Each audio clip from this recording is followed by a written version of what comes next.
What's up guys, Clark Shaw, Six Pack Shortcuts, and today we're gonna do legs. And I know you guys want a six pack and you guys want to build biceps, shoulders, chest, but don't forget leg day. Now, if you want to get a bigger chest, leaner abs, doing legs actually helps to boost your natural testosterone production. It's the largest muscle group in your body, and when you work your legs, you're actually gonna burn a lot more calories, meaning you're gonna incinerate a lot more fat. So don't skip leg day. And of course, anybody will tell you a good leg day is gonna involve squats, lunges, and whatnot. But let's just say you don't have a full-blown gym to work out in. So how can you get a good leg workout with minimal equipment? Well, first, you still wanna squat, even if you're not squatting with weights. And most people don't do the squats correctly, and it's actually very, very simple. Rather than taking all this advice about, how far forward or back you lean, where your knees go, and all this other stuff, simplest thing I have my clients do is just stand facing a wall with your toes about 2 inches. I'll show you. Just grab, here we go. So there's a wall right here. Stand with your toes shoulder width apart, just neutral, natural. Toes pretty close to the wall, and try to squat all the way down and up without your knees or your nose touching the wall. So you just wanna kind of practice that right there, and you're gonna feel all of your weight shift into your heels when you come down, almost as if you're gonna fall backwards. And that's actually the correct form for squats. Now the purpose for this exercise here, facing a wall, is because if your nose wants to touch the wall when you squat, that means you're leaning forward excessively, and that's going to be bad on your lower back. Now, if your knees keep wanting to hit the wall when you squat, that means you're coming up on your toes and you're shifting the weight forward, which is bad for your knees. So all of the weight should be driven through the heels when you squat. So that's where all the power comes from. You drive up through the heel and you go straight up and down. So you're not doing good mornings, you're not leaning forward like this, and you're not supposed to be squatting like this either. So practice that. Just stand with your toes about 2 inches away from the wall and squat all the way down and up without your knees or your nose touching the wall. As far as the depth of the squat, there's a lot of discussion about that. How low should you go? Should you go ass to the grass, meaning all the way down, or should you just go 90 degrees? Well, that all depends on the person and what you're trying to do. If you have, say, bad knees, bad back or something, then you're gonna limit your range of motion, so you may not wanna go that deep. But assuming that you're healthy and you don't have any issues with your joints or your back or your knees or anything like that, I highly recommend going through a full range of motion, because that's gonna be more effective. Obviously, if you're maxing out or something like that, then you probably wanna stay on the safe side and not go ass to the grass on a maxing out squat. But for your regular sets, you should go all the way down. It's gonna be more effective. Unless, of course, you feel your knees or your back or something is wrong. So squats, if you don't have equipment, just do that exercise right there.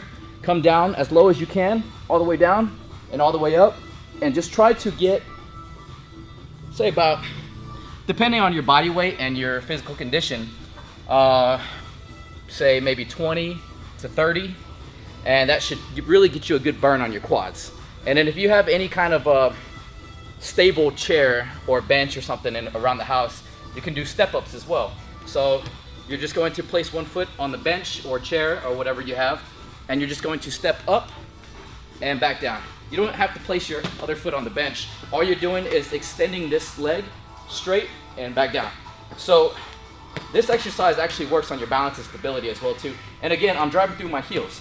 So I'm not stepping up like this on my toe, I'm driving through the heel. So we're just gonna go up, down, up, down. And if you wanna add some resistance here, you can just grab some weights in your hands, maybe some dumbbells or whatnot, and you can do step-ups holding some weights.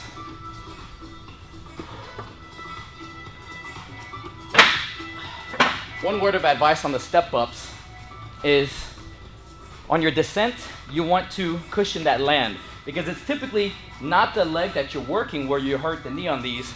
It's when people come and they plot down really hard, that impact is bad on your knee. So you want to try to come down kind of smoothly. So work on the negative portion of the rep. So that's another thing you can do.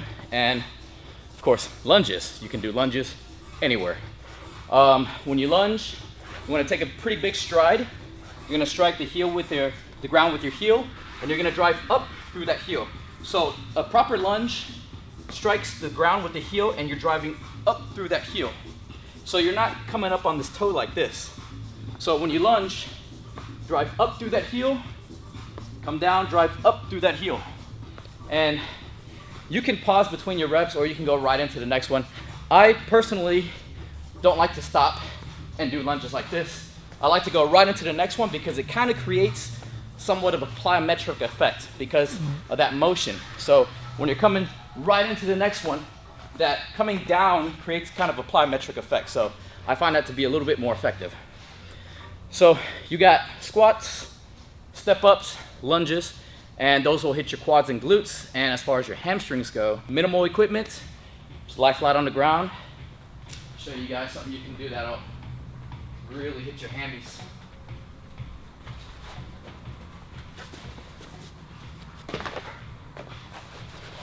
All right. So if you had weights, you could actually just lay your back against the bench and put a bar here and then just push your hips up. But since we don't have weights, it's gonna go 1 foot out right here, and all you wanna do is just drive your hips up right there and down and up and down. And as you notice, I'm pushing through this heel. I'm not on my toe, I'm on the heel. So I'm pushing up and down. And you just wanna do about 20 on each leg right there until you really feel this getting tight right here. So it's a hamstring exercise right there. That's something you can do for the hamstrings. And last but not least, calves. So you want to work the largest muscle groups down to the smallest typically. And calves, you can use anything that has a little ledge that's stable as long as it doesn't move. So, for example, we got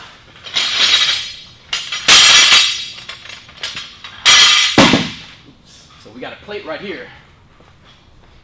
And just gonna step up with your heel off of the plate and go up and down, up, down. Now when you do the calf raises, you don't wanna stop about halfway right here, okay? You wanna come all the way down and get a full stretch on the calf muscle and then all the way up. So all the way down, get a full stretch and all the way up. So this right here is incorrect, okay? All the way down, all the way up. Work through an entire full range of motion. Now, when you burn out and you can no longer get up a full rep, then you can do some burnout reps right there. But that's not until you've completely failed doing the full range of motion. And each exercise, you want to do about 4 sets. So 4 sets of squats until failure, 4 sets of step-ups until failure. Like I said, you can pick up some weights too. Not to mention, for guys that have issues with their knees, step-ups is one of the alternatives that I have a lot of my clients do because it actually does not put as much pressure as, say, squats or lunges does for the knee. Let's just say you want to add a lot of resistance, but you don't have a squat rack. Here's one thing you can do with just your body weight. Sit on a bench or chair and just do single leg squats. So just gonna come up and down, and up and down. So basically, rather than having all of my body weight divided into both legs here, I'm doubling the weight on one leg because I'm only coming up with one leg. So that's a way to add resistance without using any weights. So I do that too. So 4 sets of squats, 4 sets of step-ups, lunges. You can replace any one of those with single leg squats as well, and that'll be good for your hamstrings, for your quads and glutes. For your hamstrings, you'll just do the lying hip thrusts and standing calf raises on the ledge. Again, guys, don't skip leg day. It's very important. It's a largest muscle group in your body. It'll burn a lot of calories, it'll get you leaner faster, and it'll boost your natural testosterone production, which you want. So there you have it, guys. Clark Shao. For more tips and advice, check out SixPackShortcuts.com. We'll see you guys next time.